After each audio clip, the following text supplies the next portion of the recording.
Hello, everybody. It's Tuesday, and on Tuesdays, your favorite personality is here, CB Bowman.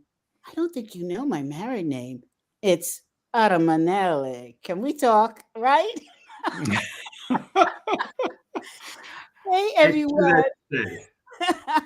I'm here with a sore throat due to allergies here in Colorado. So I have asked my favorite person, my colleague, my friend, my mentor, Howard Morgan. You know what? Don't tell my husband I said all this about him because those Italians. Mm. He does listen, though, doesn't he? When he wants to. It's called selective listening and selective hearing, right? But it's a war of the roses between the black woman and the Italian man, right? So we have fun. Hey, listen, today I don't even have a secret for you because we have an amazing guest who Howard is going to interview. So they're both going to be in the hot seat as I watch two men battle it out here. Okay, can we talk now? All right. We have Dr. Peter Hawkins. And I have this is the secret I have to tell you. For years, I used to call him Stephen Hawkins. There's a compliment. That is definitely a compliment. But I guess genius runs in the Hawkins line, right? So today we're going to talk to Professor and Dr. Peter Hawkins, who is the guru, the absolute guru on teams in the workplace. And we're going to talk to him today because our platform is about courage. And what kind of courage does it take to, one, build a team, two, lead a team, and three, have a team be productive? So, with that, excuse me, I am going to let Howard take it away and ask Peter questions. And I want you to write in on how Howard and Peter did. Can they do as well as CB? We'll see. The Who rules, gets the results? the results are out. Let's go, guys. Peter, Howard, why don't you tell the audience a little bit about yourself? And then, Peter, you do the same, and then let's roll it out. Grazie. oh, well done. Um, Howard Morgan, I started my first company when I was 12. That's my greatest part of my story. And I've worked in corporations, including an executive, an international corporation, was the youngest, I think, executive member ever in Canada. And until 38. And once 38, really decided to start working with organizations and individuals around how to have impact. So I'm most honored by being able to talk to Peter because I think he and I's wavelengths are somewhat in alignment on really trying to help people help other people. And certainly that's where I spend most of my time with organizations and especially executive teams now on how to anticipate and think strategically around the impact of people on both inside the organization, on their colleagues, and on the outside environment. So, Peter, why don't you tell us a few things about yourself? Well, I always say the two most important roles I have in life both begin with G. That is being a gardener and a grandfather. Because they're both about not what you do for this generation, but what you do for those generations that will be here after we've gone. But I haven't been both of those all my life. Gardener most of it. I've done many things. I spent a first part of my career, I was very involved with drama and then psychodrama, and probably one of the only people to take psychodrama into the boardroom. I've run several companies. I've chaired several boards. I've been a professor of leadership. And I might talk a bit about this in terms of courage. My early career, I was running a therapeutic community for people coming out of psychiatric prison and mental hospital. So I learned most of my group work from murderers and arsonists and psychopaths and psychotics. And it's very helpful when you work in the boardroom to have had that background. And that might be actually a great first question. I'm fascinated by what led you to use psychodrama in the boardroom, and since that would be so unique, what gave you the courage to do it? What was the need? But first, what is psychodrama? So first of all, psychodrama comes from a contemporary of Freud, Jacob Moreno. They both came. Freud and Moreno both grew up about the same time in Vienna. Moreno went to America, and there's a great story about when he met Freud later in his life. He said, "Mr. Freud, you analyze men's dreams. I give them the courage to dream again." So that's really relevant to our subject. And psychodrama developed by Moreno in the 1920s, and he lived for many years, is the origin of a lot of Gestalt therapy. So Moreno, encounter groups, a lot of humanistic psychology grew out of Moreno's work in different forms.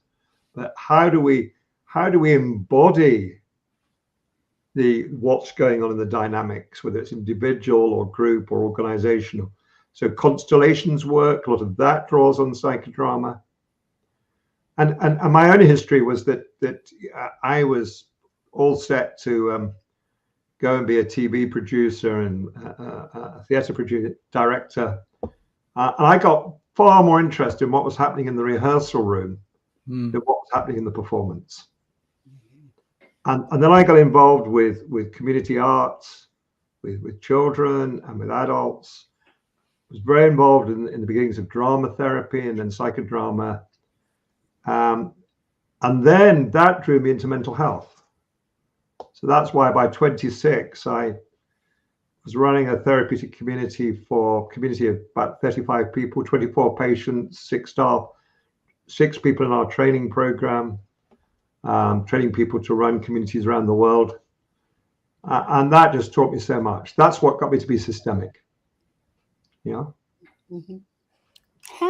What are some of the lessons that you learned from psychodrama or Gestalt to systemic work?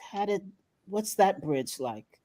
Well, let me make the link to therapeutic communities. Okay.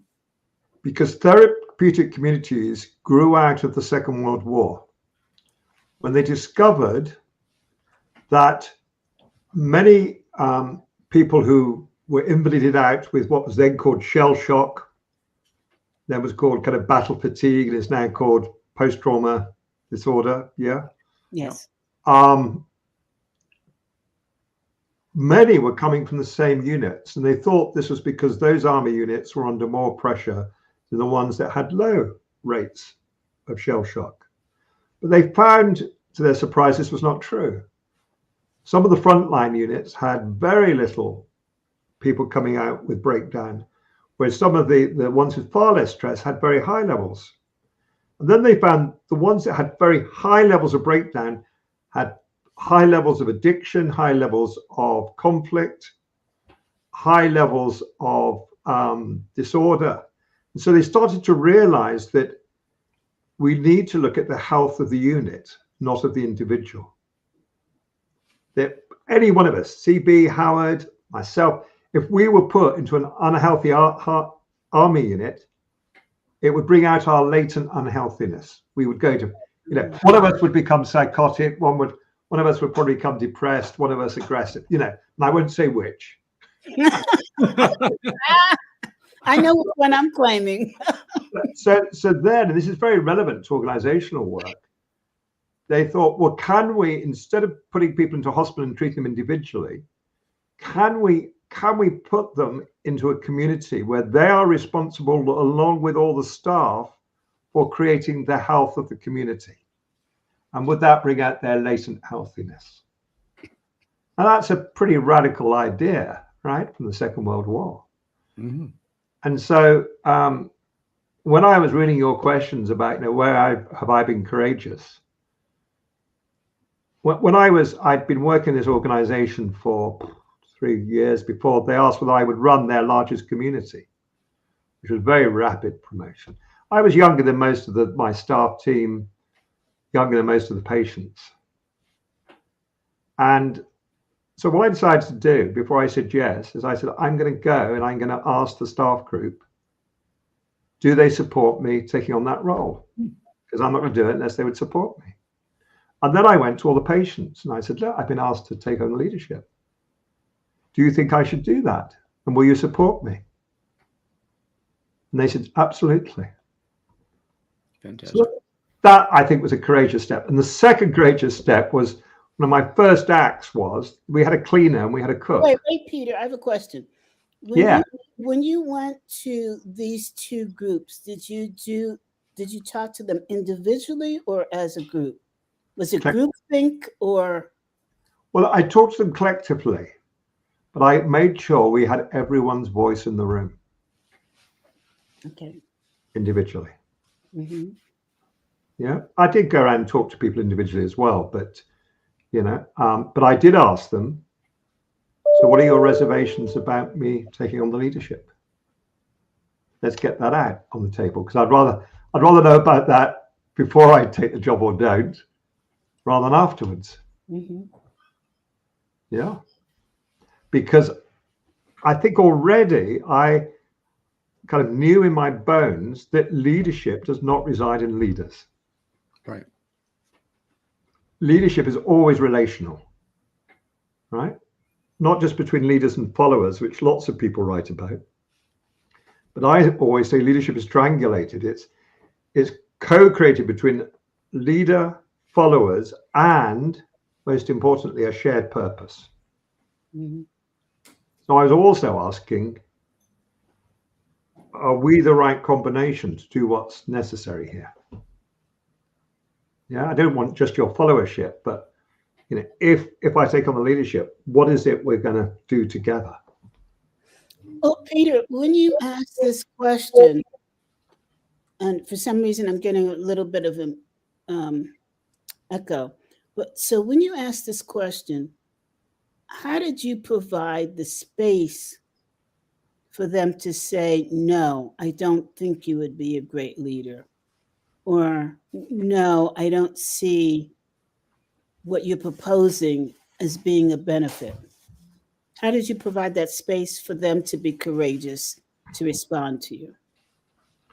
That was more important with the staff than it was with the patients, because when you've been locked up for murdering someone for 20 years, they don't hold back on being very straight and very direct.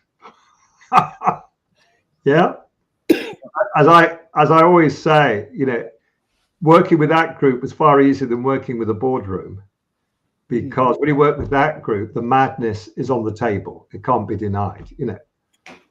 It's not under the table. Mm-hmm. Does that make sense? With a staff group,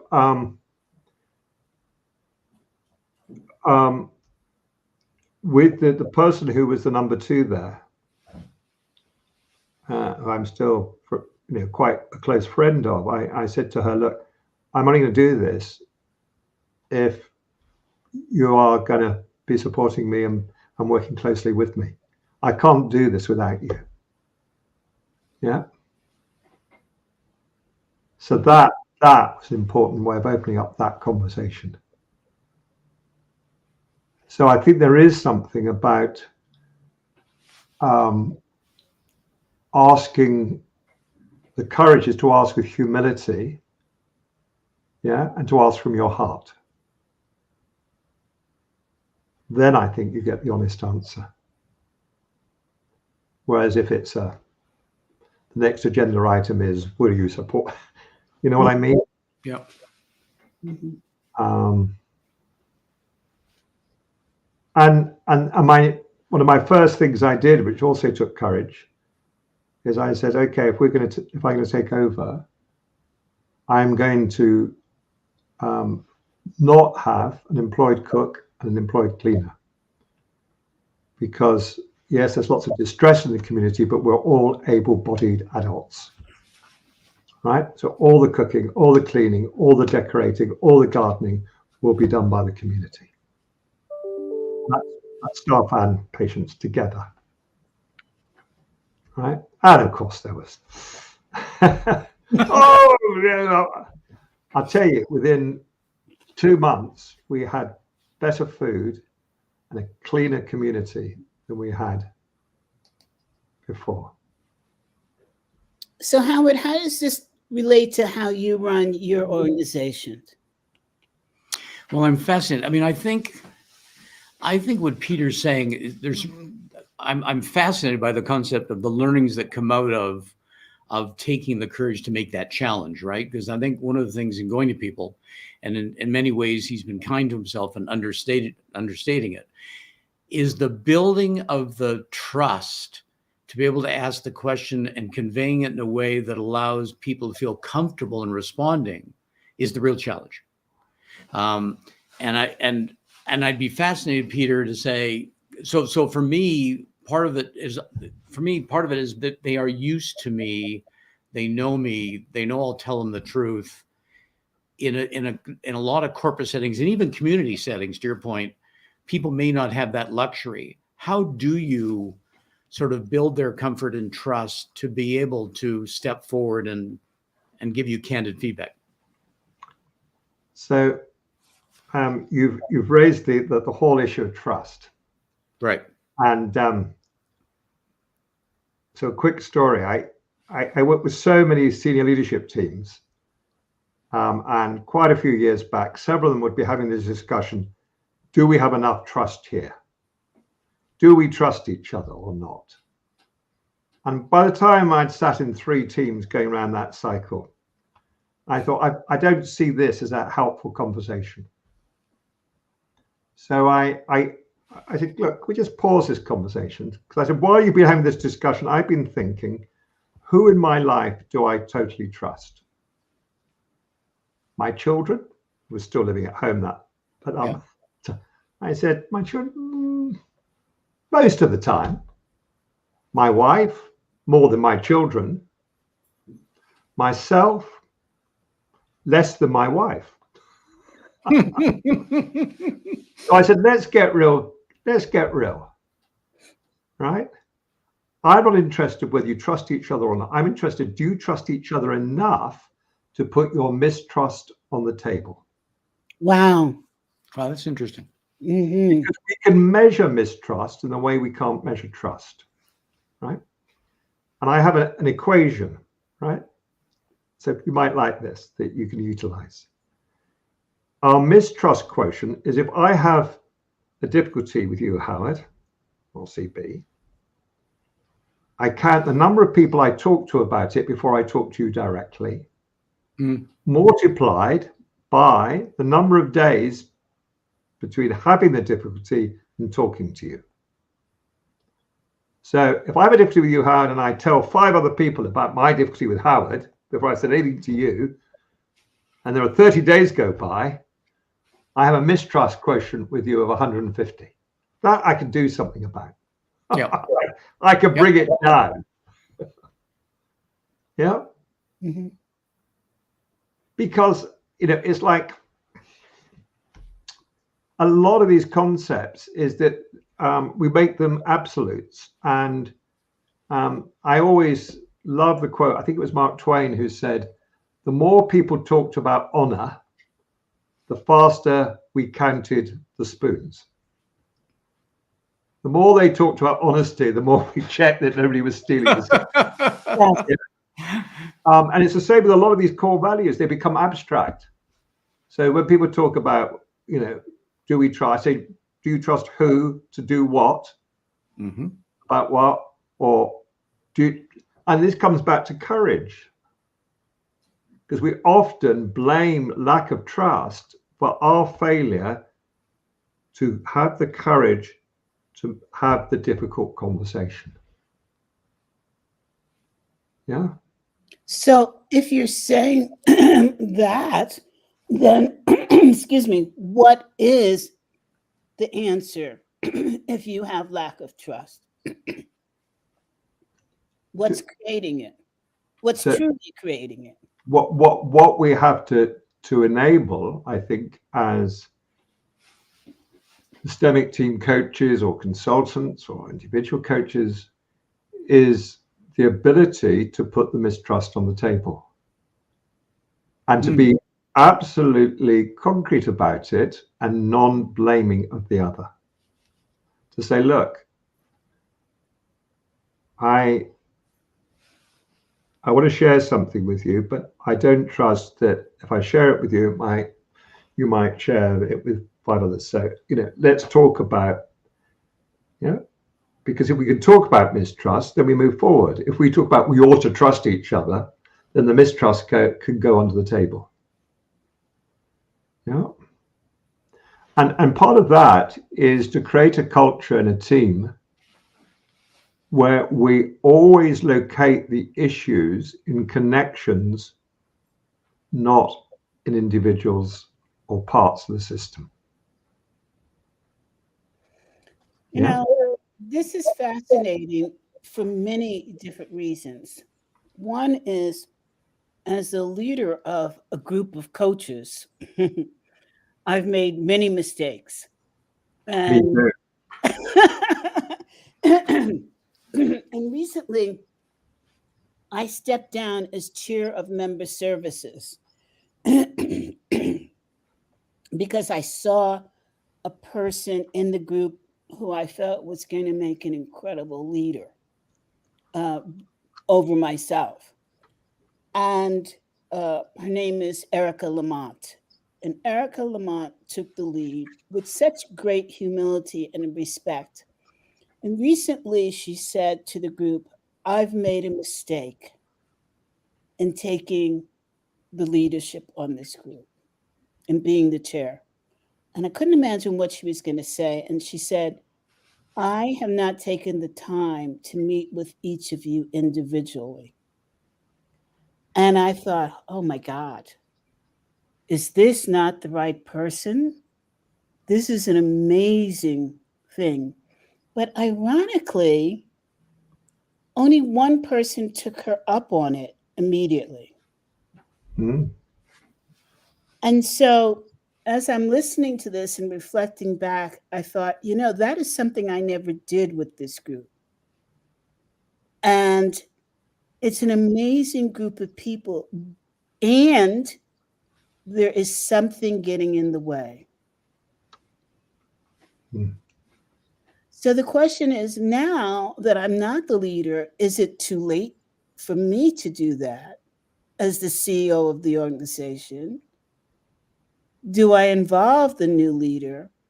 I mean, I guess it's what I'm saying. For every 10 steps forward, as leaders, we seem to take 10 steps back, and you never know which of those 10 steps back is the right step to take you forward again. I love what you're saying about giving people the opportunity to embrace you as the leader. Don't make assumptions. But then we go to the next step. If you've made assumptions, how do you correct? And I love how your eyebrows just went up, Peter. So one of the things I was thinking when you said you made many mistakes, and I said, me too, I like to call them quality failures. I love that myself. And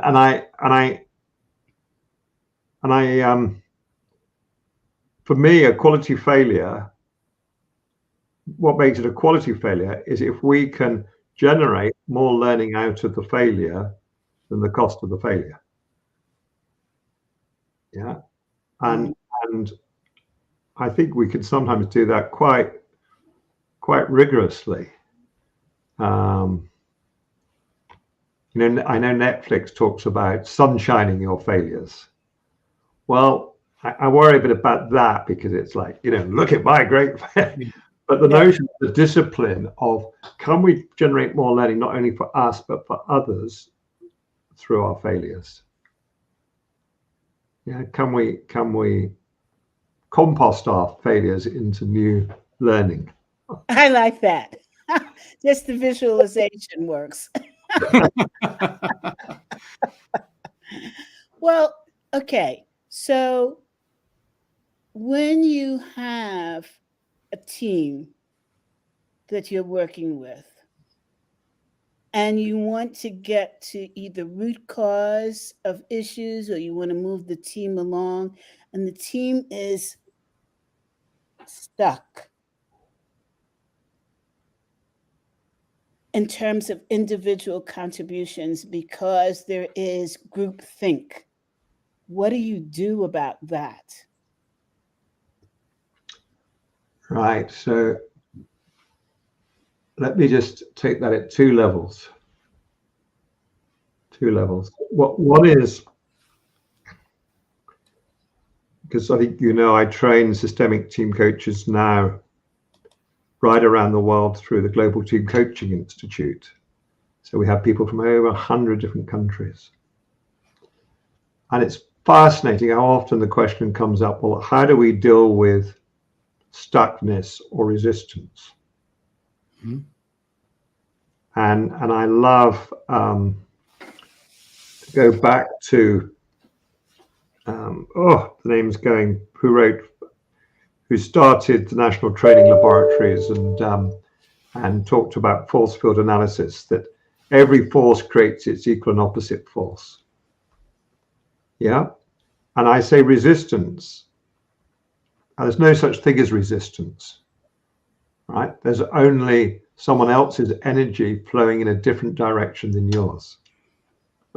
Yeah? So how do we understand the need behind the stuckness or the need behind the resistance? What's the need that we haven't yet connected with? So that's my first inquiry, if you like. Yeah. My second inquiry is, you see, we've often put the resistance or the stuckness out there. So what has to shift in me to shift my relationship with the team, for the team to shift their relationship with each other? Does that make sense? Makes absolute sense. So those are the first kind of inquiries I want to engage with, and actually not to see resistance as a problem or something to be overcome, but something to be engaged with.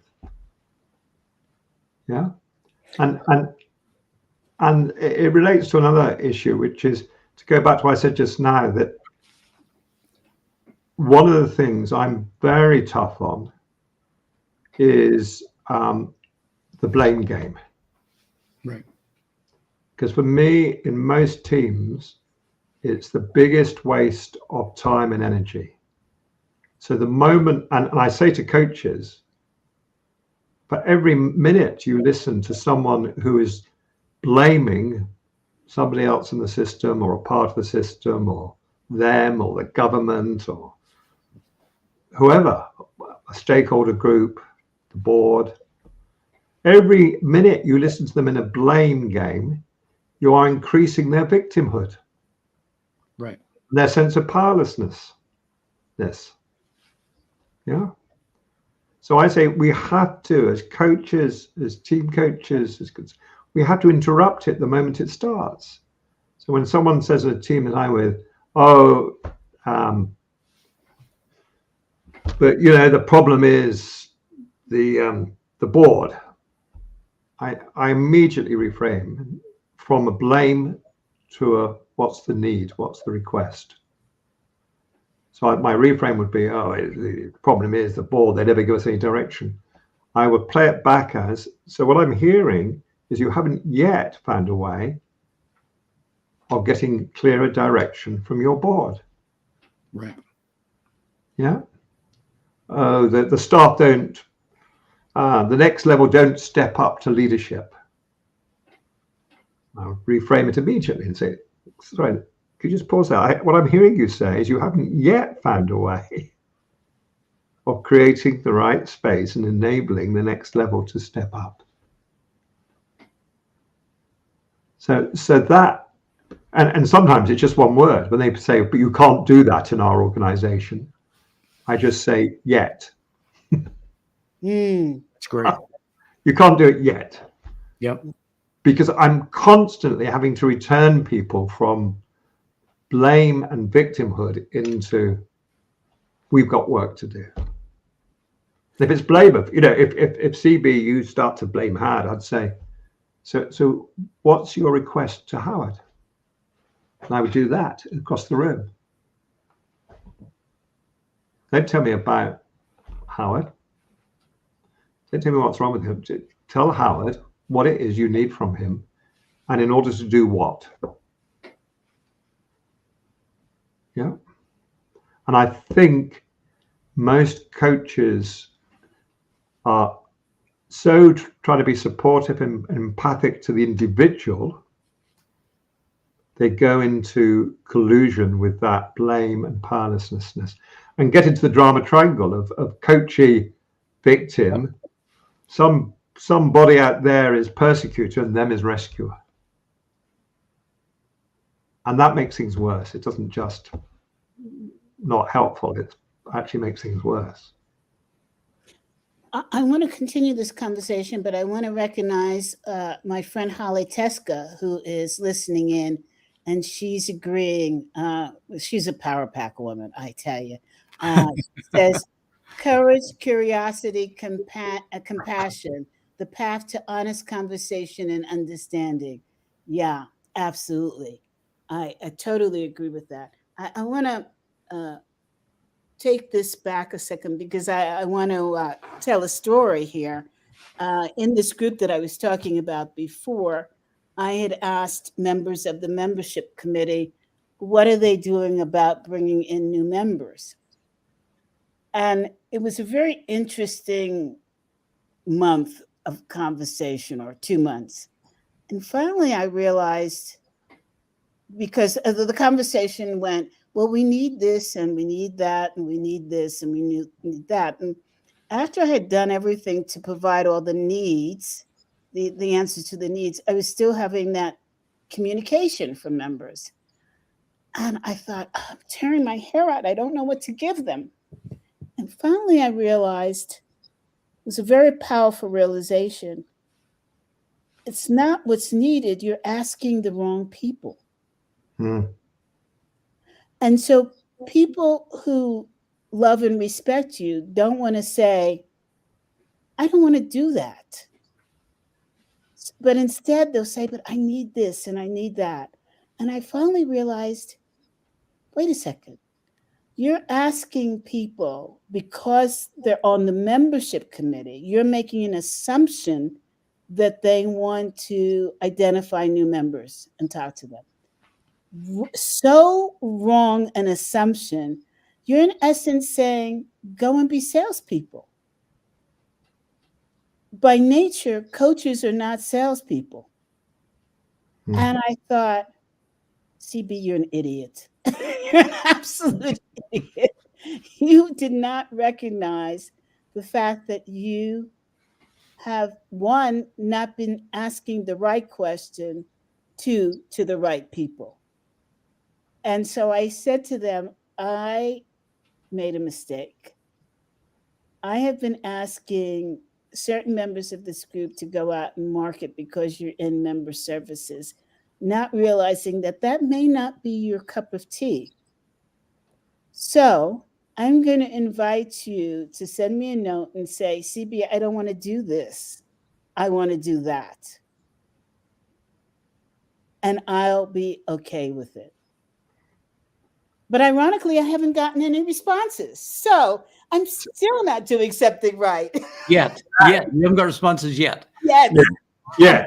I've learned, Peter. So CB, let me tell you, if I'd been in the room, what I would have done. Yes, please. If I'd been your systemic team coach at that moment. Yes. And you said, what do we need to do to bring in new members? I'd said, pause a moment. I think the role of the leader is to is to frame the challenge, right? And I think I would have said to your group, I think CB is saying she's concerned that we're not reaching out to fresh energy coming in, and she's wanting some help with that, right? Because I think you asked a question that people would take to their cognitive left hemisphere neocortex. So I'd have reframed it, because underneath that you're asking for your heart for help. Yeah. Yeah. And then I'll say, is that right, CB? Yeah. You're concerned here that we're just talking to the choir, not bringing in new one. So I said, and then I'd say, let's do it right now. And this is where the psychodrama comes in. I'd say, here's 3 empty chairs. All right, or 3 new ways you can join the Zoom conversation. Right? I want 3 people from this team. Each of those chairs are people we're not yet reaching that we need to connect with. And I want 3 people from this team to go and sit in those chairs and imagine someone who could bring great value to this group who we're not yet connecting with. And I want you from that position to tell the rest of the team what they need from you in order to connect. Does that make sense? Yes. And that's where one of the simplest thing I do in boardrooms is I bring in empty chairs and I say, that chair is for the customer, that's for the investor, that's for the employees, that's for the ecology or the future generations. And at any moment, I say to the board, that you get into a conflict situation, I shall say, stop, time out. I want 4 of the board members to go and sit in those empty chairs and speak from that stakeholder position. Does that make sense? Yes, that's brilliant. And maybe I shouldn't let them see this video, and I should try it. Or send it to them. But I say that because I think we have to do that with leaders, and I include myself. You know, I help all these others, but then for my own medicine. Yes. Yeah, I had to really work hard recently to say to my associates, listen, I want to transition this organization, but I can't do it. I want to, within a year's time, not be leading or managing anything in this organization. Please, I need your help. Will you meet without me and work out how do we do this transition? Because I need that help, because, you know, I don't want to carry on until the whole thing, you know, I keel over and the whole thing keels over. Yeah. You know, it's very interesting, because the people that are on this committee, I adore. I have so much respect for them. They are brilliant, brilliant coaches. And I thought to myself, I'm failing. I'm totally failing. Which is one of the reasons why I stepped down as the chairperson of this group. And I'm so glad I did, because I am learning a lot being in the seat other than as the chairperson. I almost want to say, based upon what you're saying now, is that all leaders should at some point move off the leadership chair and sit in the committee chair, sit in the listener's chair, and let somebody else lead, and you learn. Doesn't have to be permanently, but there's such value in learning from others. So what's one of my future books, which I've sort of sketched out, is called the Charismatic Founder Syndrome. The charismatic founder syndrome. Oh, I can't wait to read that one. Well, I'm hoping you'll help me write it. I'll be a perfect model for this. But because I've had the privilege of working when I was working at that mental health organization, the global founder, very charismatic, amazing, strong Dutch woman. extraordinary. So I watched it from, and the reason I got promoted very young is I think I got her. She had 3 daughters, and I think I was the son she never had. And I think I probably played on that. Got away with a lot. But then I've started several organizations in my life, and I've worked with many charismatically founded organizations in the private sector, the not-for-profit sector, many different ones. And I've chaired some organizations where there's been a charismatic CEO. So I've seen it from many different, but what I say to charismatic founders I work with is, I've been there, and we become the biggest asset and the biggest liability to the company. And the thing is, it's not just to do with the personality of the people who are charismatic founders. It's the people they collect around them, who are lovely, lovely people, but who get attracted to charismatic founders because they love being around charismatic founders, not taking over. So, question. It's a co-created dance. Absolutely. What's the difference between a charismatic founder whose company has become a $1 billion company versus a charismatic founder who's an entrepreneur of a small company?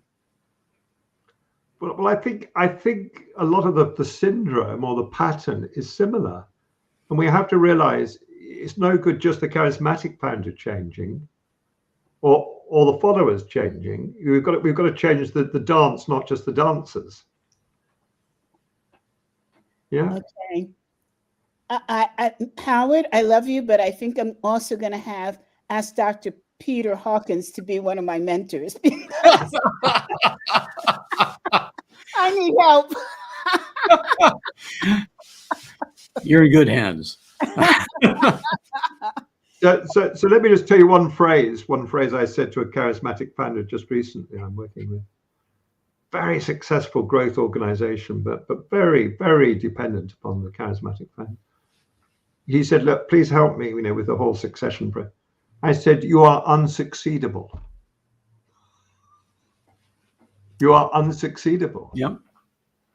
I got it. Don't even start thinking about succession planning until we do the cultural transition, that you've got a leadership team that a CEO can come in and work with. At the moment, anyone who takes over from you is doomed to failure. That was a tough conversation.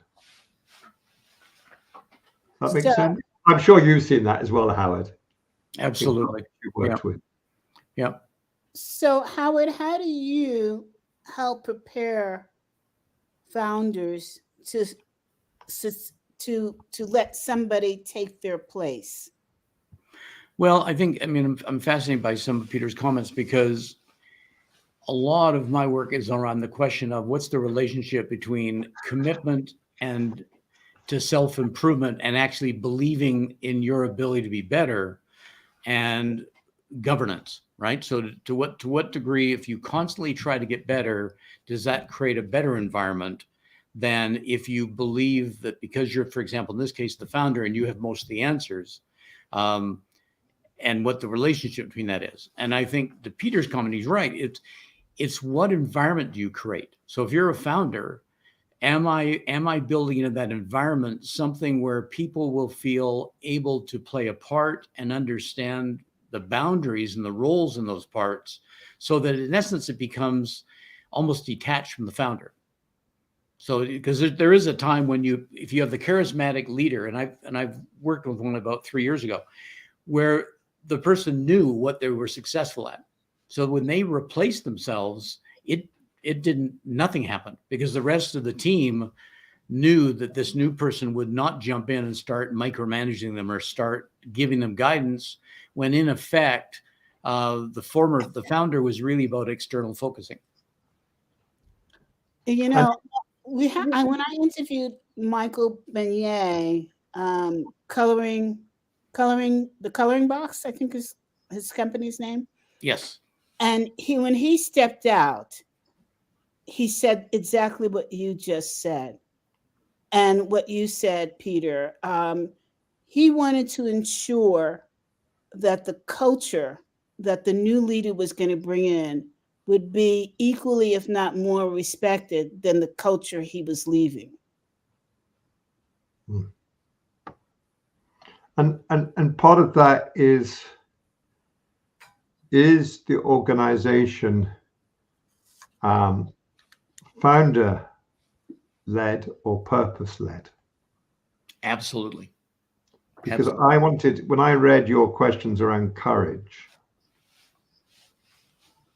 you know, I love the phrase, courage is feeling the fear and doing it anyway. Mm-hmm. But I don't think if the phrase goes far enough, because you know, the word courage is courage, you know, from the heart. So it's not, you know, we can feel the fear and do a bungee jump anyway, or right. You know, feel the fear and still complete the marathon. But it's also, what are we doing it in service of? Mm-hmm. And the difference between mission-based courage, right, and purpose-based courage. So mission-based, I'm trying to ban two words from work with organizations. The word want, mm-hmm. asking coaches what they want, wrong question. And the other word is mission. Because the word mission comes from warfare, from evangelism and colonization. You know, Columbus has a mission, NASA has a mission. Many companies, it's about going out and conquering the sector. It's still a colonizing mindset. Right. Let's be number one in mainframes, or you know, whatever it is. Whereas purpose is never self out, it's always future back and outside in. What are we in service of? What can we uniquely do that our stakeholder ecosystem of tomorrow needs? But does that mean that your organization can't really exist unless you take a perspective of service? Now, I'm going to ask that question in two different ways. One of the reasons why I left corporate America is I worked for Fortune 100 companies, and I was in marketing and branding. And I just got to the point where I was tired of marketing. Well, we used to say selling people things that they don't want, convincing them that they needed it. Yeah. And back in that day, that's really what we talked about. We've moved a lot from that in the description of marketing. But, you know, it was all based upon what the board wanted, you know, what the shareholders wanted. They wanted to see money in the bank, you know. As in Shark Tank, I forget his name, says, I want to see money, you know. But if we're talking, I think the way that you're talking about it is that all organizations need to be more in service of people like the Red Cross, or, you know, the non-for-profit space. No. If we talk about purpose, all I'm saying is it's outside in and future back. So if you think, one of the phrases I use a lot is, it's the purpose that creates the team, not the team that creates the purpose. Mm-hmm. If there was a purpose, we wouldn't form the team. Now who we're in service of, I also then say, actually, and Michael Porter, you know, after many years of being the #1 strategy guru, in 2011, had a Road of Damascus experience, and he wrote, we need to move from shareholder short-term value, shareholder value creation to shared value. Yes. And I've done a lot of work over the years, including with an organization in this country around Tomorrow's Company, which says if you are not co-creating value with and for at least 6 stakeholder groups, right? you are not long-term sustainable, whether you're a private company or a not-for-profit. The same six exist, which are your investors or funders, your customers or your clients or your patients or whoever, yeah, your suppliers, your employees, the communities where you operate, and the more than human world of our ecology. Mm-hmm. If you're not co-creating, the phrase is very important, co-creating value with and for all of those six. Because some organizations then go into making them all demands and don't realize that all six of those are also partners who are resources to you. Your customers are a resource. Your suppliers are a resource. Your employees, they're all resources. So when I have chaired a couple of companies, I would do an annual report showing what we'd received from each of those six entities and what added value we had given back. And that for me applies when I'm working with a Fortune 500 company, an international charity. I'm just about to go and work with the government in Singapore. Exactly the same. I would use the same framework. Yeah, yeah. How do you define giving back? Well, we've looked at measurement on all of those six, right? There's a lovely book, I've got it here somewhere, by Paul Polman called Net Positive. He was the CEO of Unilever for 10 years. Mm-hmm. How companies can thrive by giving more than they take. And if you want to know how to measure it right around all six groups, Paul Polman in Andrew Winston's book, Net Positive, is a great example. And that company became more profitable, right? The share price did incredibly well. And it became one of the most sought after companies to go and work for in the world. Mm. Yeah. It thrived by giving more than it took to all of its stakeholder communities. And Paul Polman was on the United Nations Sustainability Development Goals Committee and spent lots of time on major business sustainability committees around the world. Yeah. I think, well, maybe I should only speak for myself in terms of how, when people say to me, have you given back? And I related to Alfred Marshall's Feed Forward, and I'm thinking, I'm too small. How can I do that as an organization? Or what does that mean for an organization of coaches? And so one of the things that I've put in is in our certification process that you have to identify voluntarism, right? But I challenge myself in thinking, is that really giving back? Is there something missing in that whole concept? And that's why I'm asking these questions. Yeah, I think there is something missing in that. So let me be very bold and say there is something. Yes. Because then we go back into, right. So Friedman's stuff about individualistic-based, shareholder-based capitalism, right, has been one of the main things. The British, the Europeans have been equally responsible, that has created the ecological and climate crisis, and that has fed individualism and greed, right?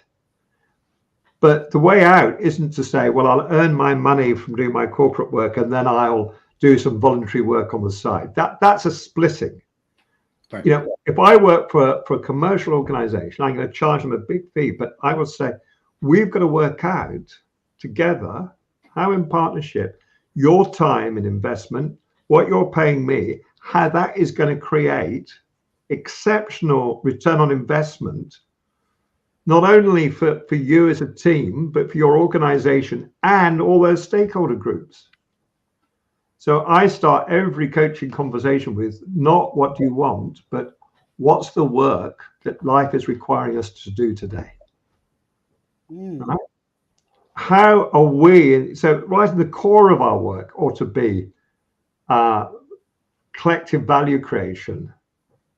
I'm not here.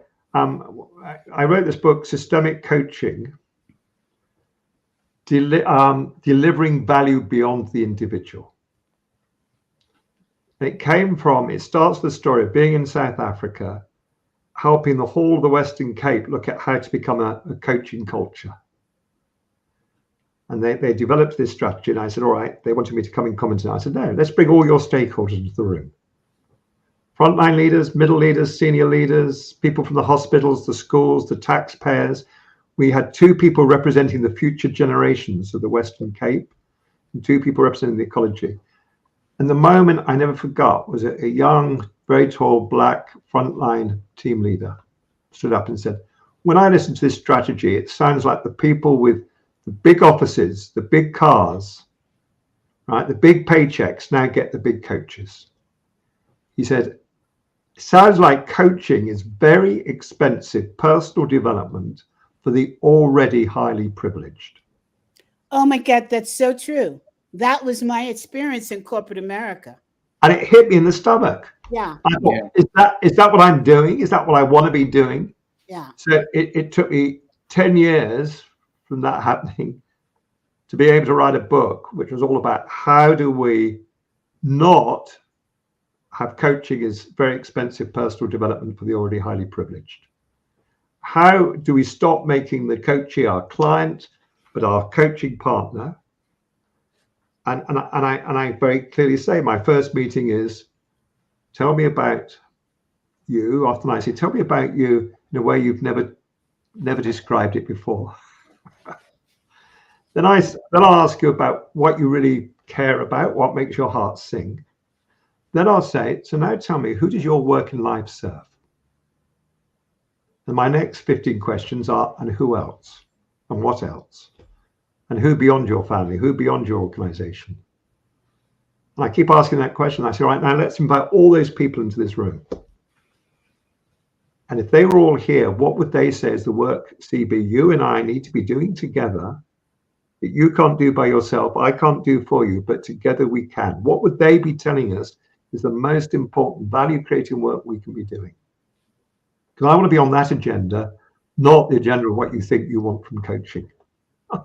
Right. People don't know anyway, but... Okay, Peter, you're leaving me speechless, and that's pretty hard to do. I need to play this back and think about this because there's so much that went through my head. Okay, and I'm trying to get rid of the echo too at the same time. You know, when I was in corporate America, oh, I forgot, you know, we were going to take a break and we just, this is just too hot to stop. And by the way, Holly says, this is a very powerful conversation. Thank you all. I remember when I was, thank you, Holly, when I was in corporate America as the solo Black woman. And I so resonate with what you're saying because I would see my colleagues all around me who are entitled to have coaches, were entitled to go to professional development programs. And I was always told, no, you can't go. You're not ready. It's not the right thing for you.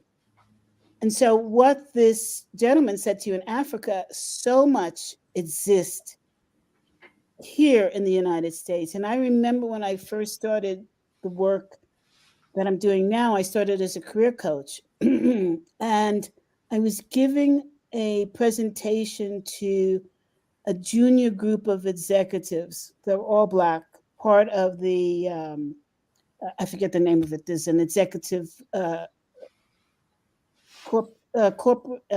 executive leadership is what it's called. And it's all very senior people of color. You have to be one step removed from the C-suite, which I always thought was very elitist.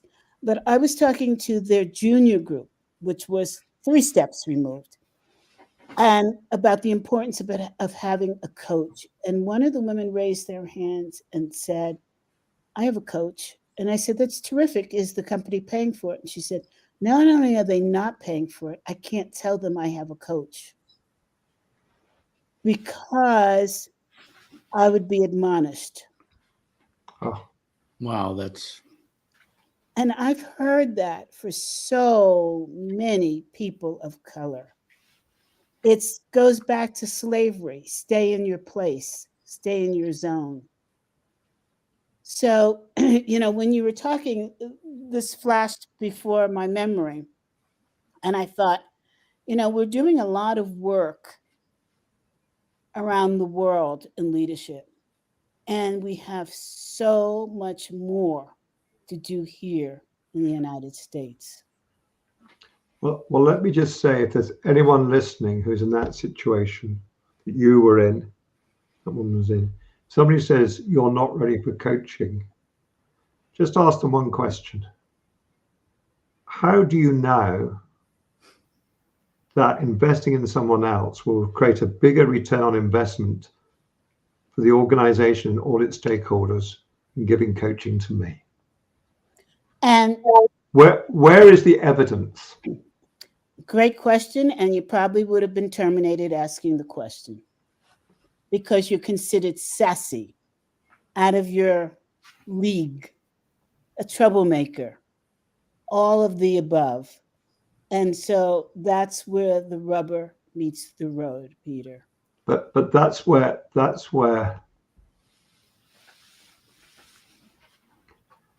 we have to help them, first of all, have the courage to ask the question, but then to ask the question without any attachment or judgment or criticism from the heart. That's the hard work. Yes, well, we'll have continued conversation about that. One of the hardest things, I had a spiritual teacher when I was, most of my life, sadly now died.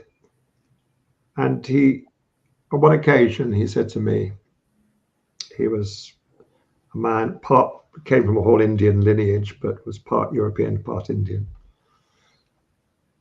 And he said, Peter, I want you to organize for your parents to invite me to their home to talk about you without you being present. And, I just went into shock, horror. I never told my parents I was in therapy. I never told my parents I had a spiritual teacher. The world of my parents and the world of this man were so totally far apart. This could never happen. You know what he did next? He could see me going through this this is impossible. He said, before you answer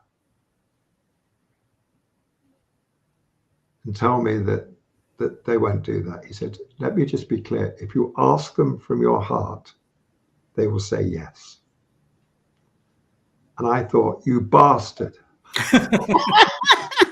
You absolute bastard. Because you have cornered me now. You have cornered me. Because I knew he was right. And I knew I had no one to blame. And what he was doing in one move was he was confronting keeping my worlds totally segmented and apart from each other. And my needing, the only way this could happen in my mind was if I was there to translate these worlds and be in control. He was taking away my control and he was slamming different parts of me together. And boy, was that a courageous gift. What a gift. So I want to invite anyone who's listening to speak up from their heart, be courageous, and let us know the results. Write to me. Tell me what happened. I know all three of us would love to know where and how it worked for you. And remember, you're opening yourself to be vulnerable, but you're also opening yourself to possible success and rewards that you didn't see coming. Right? Howard. Yes. Sorry, let me just add one thing to that, Yes. because the courage to speak up is not against the other. What I try to help many leaders to do, which is quite hard, and it's taken me a long time, far too long to learn it, is to be able to use the words, we have a challenge. I cannot solve it, and I need all of your help to do it. I like that. And that language from the heart, courage, we have a challenge to name and frame the challenge, and then to say, to go into the humility, I cannot solve it. I need all your help. And Howard has given me that advice. And now you have it 2 times.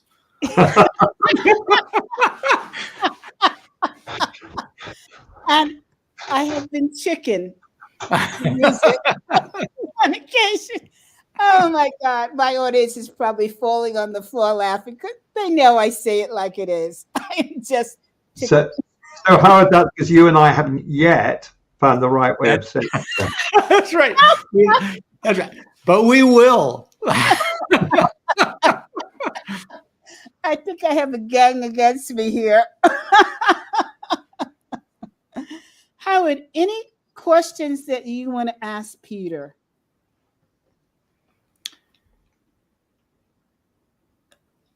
Well, I have a broad question. I'd love to hear Peter's insight. And Peter, you may have to frame this somewhat. Is we're living in a world where everybody has a lot of reasons why something can't be done. In other words, we're more divisive than we are inclusive, to use words I think you've used. If you had one tip that would work one person at a time, what would that be? That would help all of us get closer to where we want to be rather than disabling ourselves.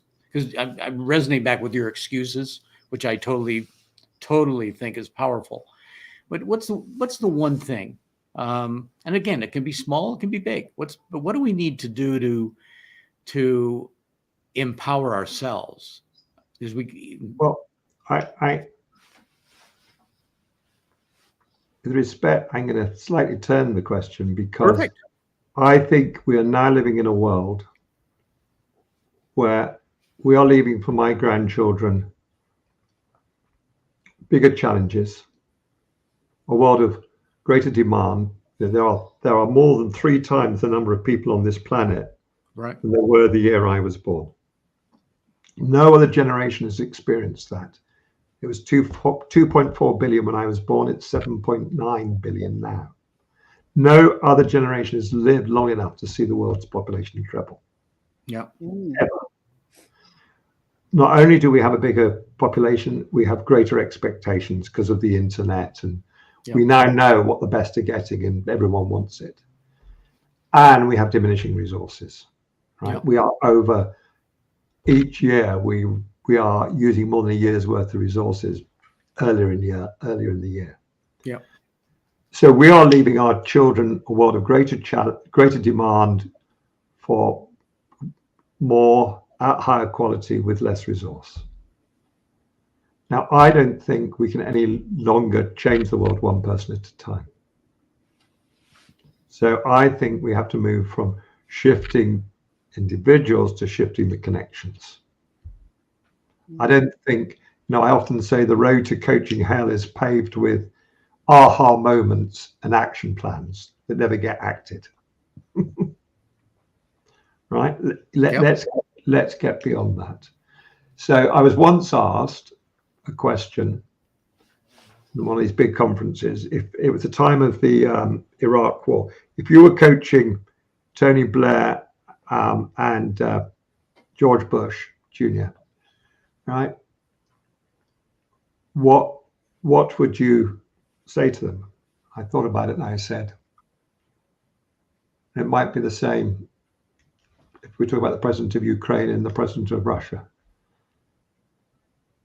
I would ask them, what does the rest of the world need from your relationship?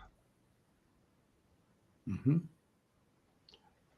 This is the principle of triangulation. Not what do you need, President of Yugoslavia, from Russia, or Russia, what do you need from Yugoslavia? But we have to find a third point that makes us shoulder to shoulder. We're both now looking in the same direction.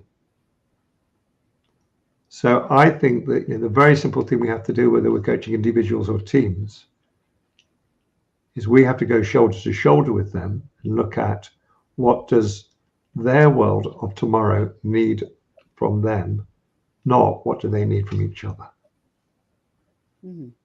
But does that begin to at least? Yeah, I think it does. Rather than sidestep it. No. I think it does. I mean, it's very consistent with your speak from the heart, right? It's how do you get people to align so that we get some form of momentum going, and not align with each other. Exactly. Yep. But again, when I say the purpose creates the team, I say all partnerships. I wrote just before my 40th wedding anniversary, a few years back, a blog, Partnerships Are Not Created by Partners. Right? And I was talking about marriages, mergers, and teams. I said it's the same principle. If you want a long marriage, right?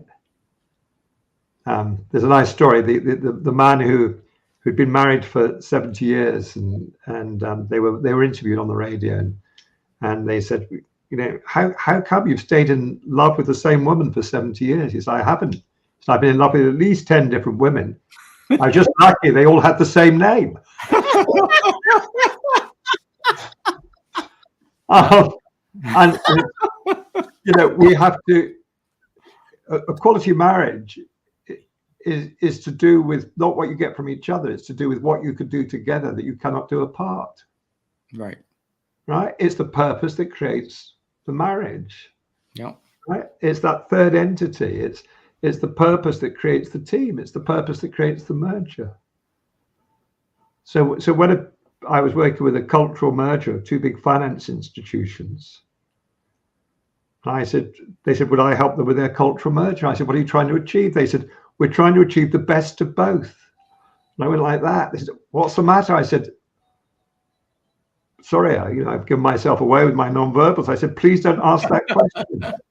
They said, why not? I said, it will give you 2 years of competition. You'll be arguing about who's got the best investment products, who's got the best investment managers, the best HR processes, the best IT.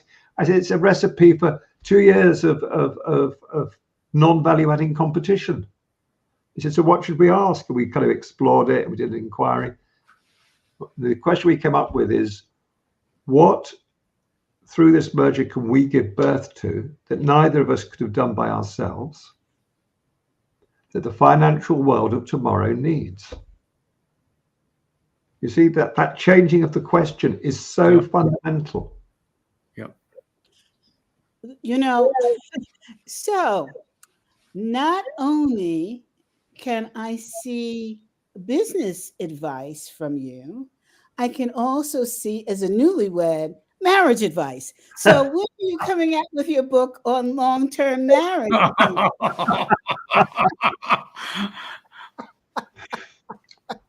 and Italian cookery.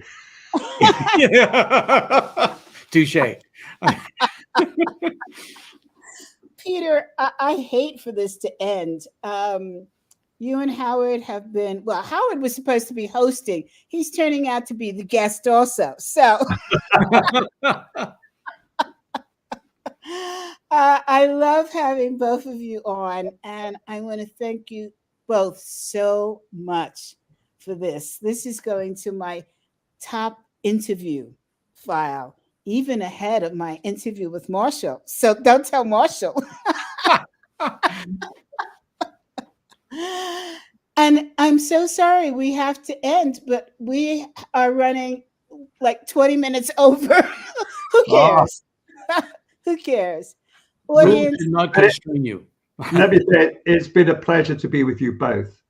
And I feel blessed, Howard, by the gift of your listening and real presence, and CB by your bringing all of yourself.